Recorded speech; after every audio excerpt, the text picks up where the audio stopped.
Today we will look at the appendicular skeleton, and this particular video I will go over the names of the bones and also the markings on the scapula, clavicle, humerus, ulna, and radius. Here is a skeleton anterior view, lateral view, and posterior view. I first want to go over the names of the bones, but this is a good place to come back to look at the actual bones of the skeleton. We're going to start with the pectoral girdle, which is made up of the clavicle and the scapula. You can see the scapula here and also in the back. The clavicle and scapula articulate with each other. Here we see the clavicle, and in the back the scapula, the humerus, which is the bone of the arm in the brachial region. Here is the radius on the thumb side and the ulna on the pinky side. One way of remembering that is you can take a radial pulse in your wrist, and that's really your radial artery. Or another way of remembering it is here's the ulna, and it's on the pinky side, P-U, P-U, pinky ulna. The carpals are 8 bones in the wrist or upper hand. There's also metacarpal bones and phalanges, which are the finger bones. Here are the coxal bones, one on each side, attached to the sacrum. This is the femur, or the thigh bone, the patella, the tibia, and fibula. You can remember little fib, that's going to be on the lateral side, while tibia is on the medial side. And then there are metatarsals and phalanges. With the thumb, there's only 2 phalanges, and the same thing with the big toe, there's 2 phalanges. The rest of the fingers and toes each have 3 phalanges. Here we see the pectoral girdle, the clavicle, and the scapula. Notice the clavicle articulates with the sternum, and it articulates with the scapula. Here we see the clavicle and the scapula on the skeleton. When we look at the clavicle then, we have 2 ends. This is the end called the sternal end, and then the flattened end articulates with the acromion process on the scapula, so it's called the acromion end. Here is the scapula.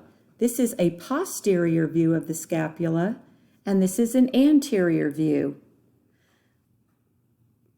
And this is the spine of the scapula. When we look at the scapula in a posterior view, we can see the spine, the glenoid cavity, and the acromion process. In your lab manual, there's a picture of the clavicle that looks like this. So there's a sternal end attaching to the manubrium of the sternum and an acromial end attaching to the acromion of the scapula. For the scapula, we're going to look at the sides. So there is a lateral border or vertebral border that points toward the vertebra, and a medial border. You always want to find medial and lateral on the scapula.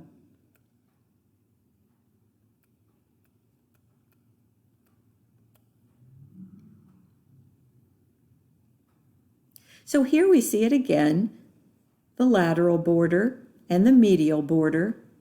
Here is an inferior angle at the bottom and a superior angle and superior border at the top, and a coracoid process, sometimes referred to as a duckbill process because of its shape, And there's the acromion. This is what articulates with the clavicle. So here is a view from the back, the posterior view. Here's the spine, the superior border, the lateral border, the inferior angle, and the medial or axillary border. At the end of the spine is the process we call the acromion. So this is the same view we were just looking at, and we can see the spine and the coracoid process, the glenoid cavity, which is the socket, and we also see fossa. Fossa are smooth, depressed surfaces where muscles can attach. So we see a infraspinous fossa here, which means under the spine, and a supraspinous fossa, meaning above the spine. Muscles with the same names attach here. We'll get to that later. Here is the glenoid cavity. And on the actual scapula, here is the glenoid cavity. So we just looked at the scapula and the clavicle, and next we're going to go to the humerus bone. Here is the head of the humerus, and on the same side as the head is a epicondyle. A condyle is a rounded part of the bone. An epicondyle is on top of a condyle. They're both on the medial side, so this is called the medial epicondyle. On the other side will be the lateral epicondyle. Also on the lateral side of the humerus is a tuberosity where a muscle attaches, and this means a roughened area of a bone. So the deltoid tuberosity is where the deltoid muscle attaches. This humerus is facing the opposite way. This is a right humerus. And you can see here the greater tubercle and the lesser tubercle, which are projections from the bone for muscle attachment.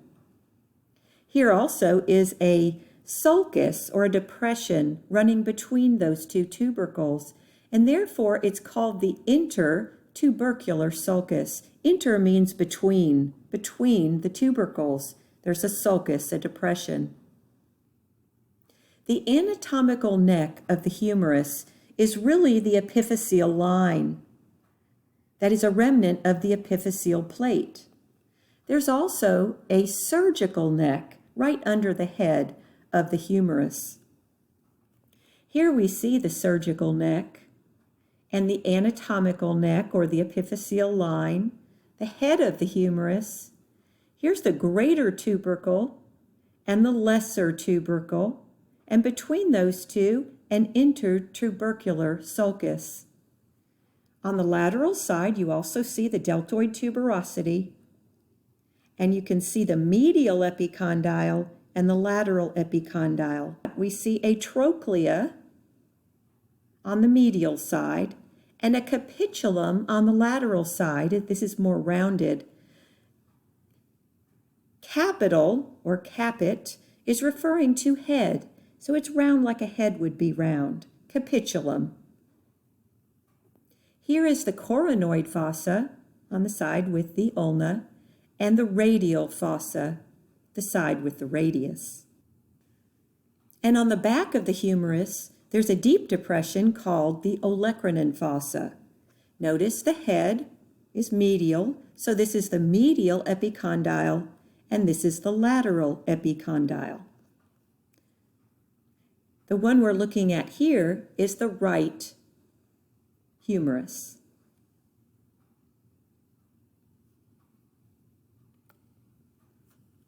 This bone is the ulna, and I always remember this because there's a U-shaped structure on the ulna called the trochlear notch.